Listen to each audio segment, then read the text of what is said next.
con más respeto que coincidencias, ciertamente. Pero vine a decir que me parece que desde orígenes ideológicos distintos pretendían algo parecido a lo que había sido el proceso de la transición política en España, y que en ese sentido mis explicaciones podían servir de una cierta experiencia. Me di cuenta que se iniciaba un proceso electoral que iba a ser limpio, como así se ha demostrado, y aunque a toro pasado es fácil acertar, también quiero decir que vine con ciertas dudas sobre si esa victoria por goleada del Frente Sandinista pudiera darse. Ya sabe que en esos procesos revolucionarios unas cosas son las presencias políticas y humanas en las calles y otras son los votos. En ese sentido siento que no esté el doctor Cava, que he oído antes, que ha dicho que ahí lo que había habido una claudicación. Una rendición. O una rendición. La palabra exacta. Una rendición. En las elecciones los únicos que no se equivocan son los pueblos. Yo llevo algunos años ya sin ganar elecciones, por lo tanto tengo una cierta experiencia y una cierta autoridad para decir eso. Es decir, en algunos casos las hemos ganado, otras las hemos perdido, pero quien nunca se equivoca son los pueblos. Y en este sentido yo creo que es lo que hay que decir. Pero el doctor Cava hablaba de rendición a propósito de la amenaza de continuar de la guerra y de este asunto de los estómagos preocupados, de los estómagos vacíos que acaba de decir Claudia Chamorro, y de la amenaza de continuidad de la guerra. Ciertamente el pueblo nicaragüense ha votado libremente. Yo pienso, y eso creo que hay que decirlo también claramente en honor al régimen sandinista, seguramente ha votado con mayor conciencia ciudadana que se hubiera tenido que votar hace 10 años, al comienzo de la revolución. Y en este sentido, restarle importancia al resultado me parece que en cierto modo también sería restarle importancia a la obra histórica que el sandinismo haya podido realizar en estos años. Es como si aquí los centristas de la UCD nos hubiéramos rebelado contra los resultados de 1982. Yo también puedo tener mi propia interpretación de que aquello que el socialismo plantea a los españoles del cambio era una cosa muy imprecisa, pero serviría para que yo me hubiera rebelado en aquella noche contra los resultados de aquella noche. Los tuve que aceptar deportivamente, que eso es lo que creo que hay que hacer. También los aceptan los sandinistas. Totalmente. No, me refería al doctor Cava. Sí. Totalmente. Totalmente, porque había dudas sobre esa cuestión, o por lo menos así se decía desde Washington. Bueno, las dudas podían tener los otros. Nosotros siempre hemos sido consecuentes, hemos sido totalmente consecuentes con la actitud de las elecciones, ¿no? Julián Guita, ¿cómo ve todo esto? ¿También está triste por ese resultado? Bueno, tengo que decir que los resultados no me han agradado. Ahora bien, tengo que decir que son resultados obtenidos limpiamente, democráticamente, y hay que obedecer la voluntad de los pueblos. Pero, sin embargo, quiero decir aquí algo, porque estamos analizando Nicaragua como si estuviese aislada, y al hablar de Nicaragua y de Centroamérica hay que hablar de Estados Unidos de América, y decir una serie de puntualizaciones que no se han hecho. No me refiero aquí, hoy, sino en muchas cosas. En Nicaragua había una democracia y una constitución, porque en 1984 el Frente Sandinista ganó limpiamente unas elecciones. Y acudo al testimonio de don Javier Rupérez, que fue allí como testigo u observador, y cuando vino declaró que las elecciones habían sido limpias. Luego ya en Nicaragua había una democracia, una constitución y un parlamento. Por cierto, yo fui a la toma de posesión de Daniel Ortega. Y con una democracia, una constitución, cuando hace un año y pico en Ginebra se forma una comisión para investigar los sistemas democráticos de Centroamérica, se tienen que tapar la nariz al hablar de El Salvador, de Guatemala y de Honduras, y dicen que el único país que ha pasado la prueba es precisamente Guatemala. Pues bien, conclusión. ¿Cómo es posible que con un proceso democrático, con constitución, después de unas elecciones, ¿quiénes son los Estados Unidos de América? Para amenazar, para pedir créditos en el Senado norteamericano para mantener un ejército de mercenarios contra otro país soberano. Hablar de Centroamérica y de lo que está ocurriendo y no hablar del gran padrino del norte es, cuando no una prueba de insensibilidad, de complicidad. Y quiero decir entonces que aceptando el resultado como demócrata y creyendo que hay que aceptar ese resultado y seguir combatiendo con métodos democráticos, hay que también decir a la opinión pública que aquí quien no se ha portado democráticamente y ha violado sistemáticamente convenciones internacionales ha sido Estados Unidos de Norteamérica, y no todo el pueblo norteamericano, sino su gobierno. Ese pueblo ha votado, y yo vi, y termino, un reportaje en televisión española cuando una madre: no quiero que a mi hijo se lo lleven, y es verdad. Yo he estado guardado, custodiado, porque había miedo a un atentado en el año 85 por un chaval de 17 años con pistola al cinto, pero es que no tenían otra cosa. Es que tenían que dedicar el 62% del presupuesto en aquella época para armamento, porque lo estaban invadiendo con el dinero de una potencia extranjera. Esto hay que decirlo. ¿Y qué pasará ahora con la contra? ¿Qué pasará con esa guerra alimentada en armas, en economía y en expectativas por parte de Washington? Bueno, el Frente Sandinista está demandando el inmediato desmantelamiento de la contra, está demandando el cumplimiento de los acuerdos que debieron haber sido cumplidos desde hace varios meses, porque se considera que esto es indispensable para que haya una transición pacífica y para poder cumplir realmente como queremos cumplir con el deseo y la voluntad de este pueblo. Rodolfo Martín Villa es experto en transiciones. ¿Y qué se le ocurre que puede pasar con un ejército que vamos a suponer que separa la guerra y todo el mundo lo desea así, con esos militares de la contra? Muchos probablemente saben hacer pocas cosas más, eso sucede en casi todos los ejércitos, cuando vuelven, quizá algunos con voluntad de venganza, al interior, a partir de esa foto histórica, ese abrazo entre Daniel Ortega y Violeta Chamorro, cuando empieza la transición, con un ejército ideologizado y una policía también, decíamos al principio. Yo creo que los problemas son dobles o triples, es decir, por un lado la contra, pero por otro lado yo creo que no hay que ignorar que hay un problema también en el ejército sandinista. Yo diría que el ejército sandinista no es tampoco un ejército normal. Es un ejército que nace de un proceso revolucionario. No sé las fuerzas de seguridad, y ahí ya tengo mayores dudas, pero me da la impresión que reducir los problemas de la nueva situación política a qué hará la contra, es decir, qué hará la contra, qué hará el ejército sandinista, qué hará la policía sandinista, porque es evidente que, para no entrar en otras calificaciones, por lo menos no es ejército y policía normal. En todo caso, lo ha dicho Julián Guita, los gastos necesarios y derivados de la guerra eran enormes.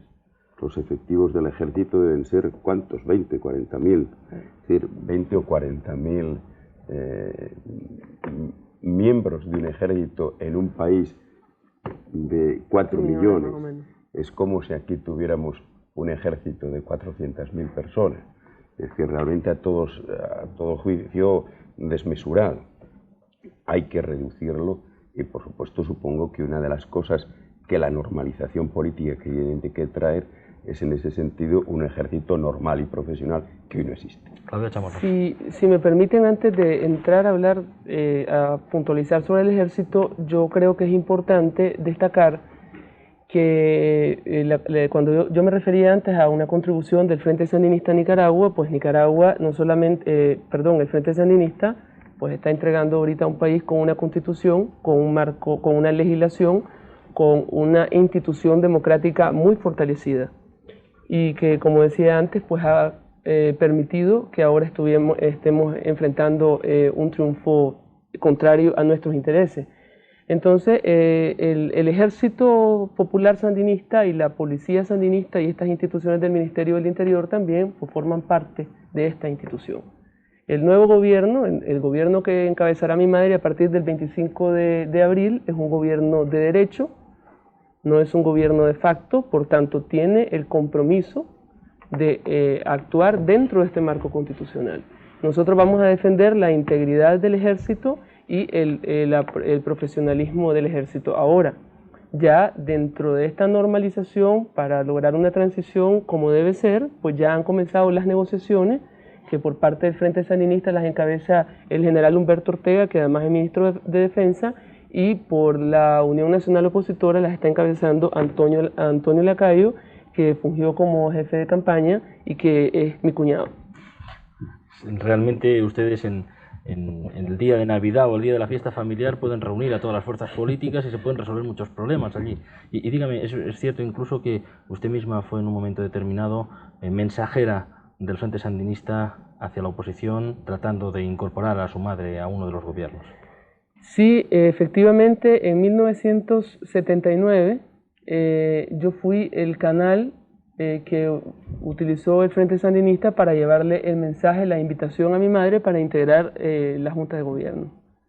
Y ella aceptó en aquel momento, también contribuyó a su manera, ¿no?, a esa primera etapa de nuestra vida revolucionaria. ¿No ve Claudia Chamorro lo que estaba planteando Rodolfo Martín Villa, la cuestión del ejército, la policía y lo que yo planteaba, la contra, qué hacen esa gente al volver, como uno de los obstáculos importantes? Todas las transiciones lo tienen y afortunadamente todos lo superan, pero uno de los obstáculos importantes para un traspaso normal.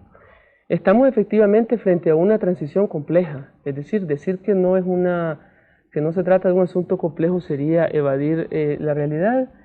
Y francamente lo que hay que destacar en todo caso es la voluntad del Frente Sandinista, es la vocación de paz del Frente Sandinista, es la consecuencia que el Frente Sandinista ha demostrado en el curso de estos 10 años, de conducir el proceso hasta este momento. Julián Guita. Bueno, el problema de su madre es gordísimo, pero el principal problema que creo va a tener su madre es saberse librar del socio de arriba, de la mano benéfica, entre comillas, de Estados Unidos de América, por una serie de cuestiones. En principio, porque la fuerza política que su madre representa creo que son 14 partidos políticos. Sí. Bien, vamos a ver cómo se pone eso en orden, 14 fuerzas políticas. En segundo lugar, ustedes han planteado el tema del ejército, y es cierto, pero claro que hay un detalle. Porque cuando se empieza a decir generalmente de Estados Unidos, bueno, disuelvan el ejército revolucionario, se olvida que ese ejército está emanado de una constitución democrática y que para cambiarla se necesitan los 2/3, exactamente igual que aquí en España, para cambiar la constitución. Por tanto, el problema de la señora Chamorro no es, como a veces se viene diciendo desde ciertas ópticas del poder de Estados Unidos, bueno, se ha ganado, se ha acabado la revolución, aquí no había nada, no, hay una constitución democrática con unas instituciones que para cambiarlas se necesitan los 2/3 y por tanto se necesita algo muy importante, el entendimiento patriótico entre la señora Chamorro y el Frente Sandinista. Pero claro, el entendimiento patriótico significa algo, tener muy claro que un ejército, que a lo mejor yo no entro en temas internos, hay que reducirlo, ¿no?, es un problema de los nicaragüenses, pero que se forjó y salió de una constitución, mientras que los que actuaron en contra del padre o el marido de la señora Chamorro son los del ejército de Somoza. Los que han invadido Nicaragua son los vencidos de una dictadura. Vamos a añadir un dato, si les parece, y es que Violeta Chamorro, nadie duda, ha ganado limpia y nítidamente, pero no tiene esa mayoría que decía ahora Julio Anguita. También ha habido no solo elecciones presidenciales, que es de lo que hablamos aquí, ha habido elecciones a diputados, y en ese sentido no se llega al 60% necesario, no se llega a los 2/3 necesarios, ¿es así? Efectivamente, es decir, tienen la mayoría, pero no tienen ni los 2/3 para reformar la Constitución y requerirían el 60% de los diputados para poder hacer reformas parciales. Yo cuando he planteado los problemas del ejército y de la policía, a que lógicamente yo tengo que ser ciertamente sensible por problemas de oficio, pero que conozco menos, no me deja de hacer cierta gracia, aunque comprendo que el ministro del Interior es llamado allí el guardián de la alegría del pueblo. La coña hispánica que se armaría aquí, si al señor Corcuera o a mí nos hubieran llamado los guardianes de la alegría del pueblo. Pues, sin entrar en esos temas, doy por seguro que van a ser y que se pueden resolver en el marco de la Constitución. Tengo más dudas sobre que el gobierno actual nicaragüense fuera un gobierno democrático. Es un gobierno que sale de unas elecciones, pero la pureza democrática de esas elecciones es más que discutible, aun cuando sea con el argumento del vicepresidente de mi partido, don Javier Rupérez, que habilidosamente o hábilmente, inteligentemente ha utilizado don Julián Guita, y baste decir que muy buena parte de las fuerzas políticas que integran la coalición vencedora no estuvieron en aquellas elecciones. En todo caso, sí me gustaría también hacer una referencia al tema de Estados Unidos. Vaya por delante que yo creo que los Estados Unidos y su gobierno han tenido enormes fallos en toda la América de habla castellana y muy particularmente en la América Central. Pero hay que precisar cosas, porque a mí me tocó en esa reunión a que he hecho referencia estar en contra de una declaración que no se había discutido y simplemente pedí que se votara y casi me quedé solo votando en contra. Por defender las mismas cosas, a las 72 horas, en un ámbito más oligárquico, en Guatemala, resultó que un antiguo embajador y ministro se ausentó de la reunión y yo estaba defendiendo las mismas cosas, lo cual quiere decir que los temas de Estados Unidos son muy difíciles. Pero insisto con don Julio Anguita que creo que no se pueden aislar estas cuestiones. ¿Qué es lo que sucede? Y yo creo que también es la gran gloria y el gran mensaje que Nicaragua puede lanzar en estos momentos, en que es que ya no es verdad que no se puede salir de una dictadura de izquierdas, ya se puede salir de una dictadura de izquierdas, del mismo modo que las dictaduras, si son de izquierdas, también son dictaduras. Porque aquí hemos visto cómo hace unos años llegó el presidente Reagan, con cuya política no coincido excesivamente, pero cuyo sistema impecable de elección me parece que es indiscutible, y el señor vicepresidente del gobierno, para entrar en la pureza democrática, fue a visitar al señor Ceausescu, que entonces era un líder rumano y que al cabo de unos meses se transformaba en un dictador rumano. Las dictaduras son dictaduras en cualquier ámbito, y ahí la gran posibilidad, y yo creo que lo que nos ofrece fundamentalmente el Frente Sandinista es que ha sabido salir de una dictadura. Pero yo me resisto a aceptar de que se haya tratado de una dictadura, y además estamos evidenciando exactamente lo contrario. Es decir, yo creo que es importante reconocer de que la consecuencia del Frente Sandinista, nosotros desde el principio hemos ido en este camino. Las elecciones estaban planteadas desde el inicio del proyecto revolucionario.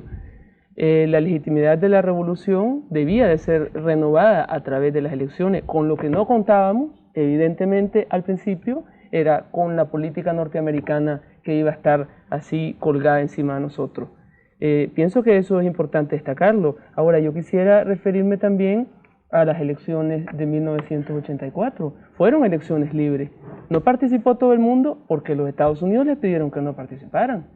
Ahora, nosotros hemos sido los más grandes contribuyentes a esta construcción democrática, repito. Y hablamos de construcción democrática porque en Nicaragua nunca antes hubo democracia.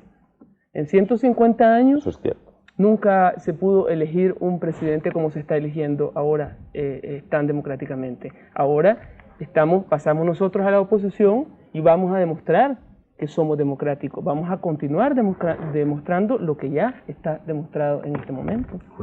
Me agrada el debate concreto, porque es cuando sale de verdad la posición ideológica. Señor Martín Villa ha dicho enormes fallos de Estados Unidos. No. Enormes violaciones del derecho internacional. Enormes violaciones del derecho internacional. Vamos, es para sentarlos en un tribunal. Eso de fallos. Segunda cuestión. Nos sentamos nosotros. Sí, pero hay que sentarlos de verdad. No, pero eso es difícil de conseguir. La segunda cuestión es que una dictadura. ¿Dónde está la dictadura? Ha habido antes unas elecciones, salió un gobierno con mayoría. Dice el señor Martín Villa, y lleva razón, dice, las dictaduras son las dictaduras, sí, pero los Estados Unidos de América no las miden con el mismo rasero. Que suaves han sido con Pinochet, y sin embargo, con un régimen democrático como con el sandinista, han practicado injerencia. Y esto hay que tenerlo claro, porque en estos momentos en que hay un gran debate ideológico, se caen cosas, suben, yo sé dónde estoy. Y a través de mis palabras quiero decir que muchos de los que estamos juntos, en estos momentos han perdido la aguja. Y yo la tengo clara, hacia dónde apunta y con quién estoy. Y el hecho de Nicaragua, aceptando los resultados porque han sido democráticos, no me hace ni olvidar el papel del tío Sam. Sí, yo, mire, señor Anguita, yo acepto los fallos de la política norteamericana en el mundo, en particular en Nicaragua. Tanto es así que por aceptarles tuve una bronca de un sentido en Guatemala y otra bronca de sentido contrario en Nicaragua, defendiendo lo mismo. Y luego, una de las que fue elemento pasivo, que es que mi mujer me reñó mucho los 2 días porque dice, ¿ya qué te metes tú en estas cosas? Pero en todo caso, ha de reconocer, señor Anguita, que los fallos o las violaciones, no entro, aunque sean violaciones, vienen de un sistema impecablemente democrático. Mientras que en otros ámbitos, los fallos y las violaciones vienen de sistemas impecablemente dictatoriales. Y mire, tendremos otras dificultades, pero a mí me parece igualmente dictador Pinochet que Castro. Exactamente igual. Con brevedad ya, porque entramos en los últimos minutos, pero justamente la palabra Castro nos introduce, antes hablaba Julio Anguita, hablaban todos del aislamiento de Nicaragua allí.